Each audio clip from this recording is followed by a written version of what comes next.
السلام عليكم ورحمة الله تعالى وبركاته. ان شاء الله تكونوا بخير دائما كي يلحقكم هذا الفيديو. كما راكم تشوفوا راني مازال مع الرشته ولي كوموند نتاع الرشته.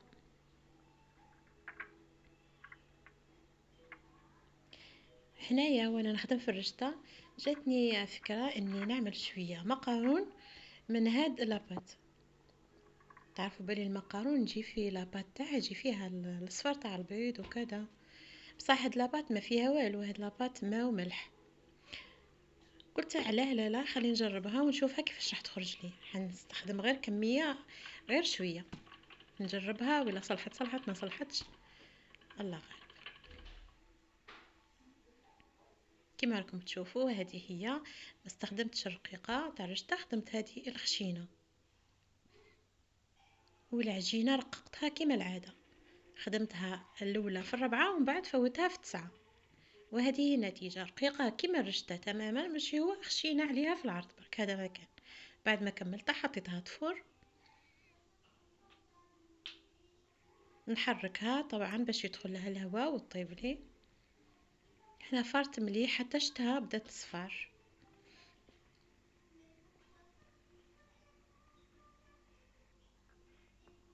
هاي انا ما شاء الله فارت تقريبا 10 دقائق، خليتها فارت في غردها، نقصت عليها الغاز وخليتها فارت في غردها. جات خيوط خيوط، ما تقطعت، ما صار لها حتى حاجه. فورتها مليح باش ومن بعد درت حسابي ما نغليهاش بزاف.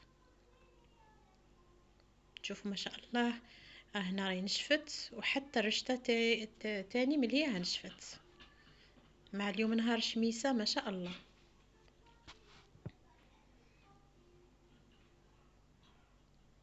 هنايا رحت ندير الصوص تاعها. بعد ما كملت فورتها وخليتها تبرد تنشف، درت القطع تاع سكالوب، قليتهم حتى تقريبا طابوا. زدتلهم السنينه تاع الثوم، وهذيك الطوماطيش راهي طوماطيش حب انا مربيتها ومخبيتها في الكونجيلاتور، وزدت عليهم تقريبا كاس تاع ماء، نقصت عليهم الغاز وخليتهم يغليو. هنايا رشتها بعد ما غلى الماء، خليتها غلات تقريبا دقيقه فقط، دقيقه واحده.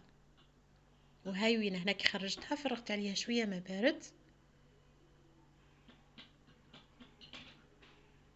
باه ما تعجنش تقعد شاده روحها وكل الخيوط متفرقين. هنايا حطيتها في طبسي كما راكم تشوفوا باش نحط عليها داك لاصوص اللي خدمته او مازالو سخون. تقدروا تخدموها بصوص بلا كريم فريش، تقدروا كل واحد لي صوص اللي عنده يقدر يخدم. انا عندي طوماطيش هذه تاع الحب حبيت نخدمها صوصوج. الفرماج ولا واش حبيتو تزينوا تقدروا ديروا لاصوص معها طوماط عفوا الزيتون الاخضر، تقدروا ديروا الزيتون فيولي، يمد طعم هايل بزاف الماكله.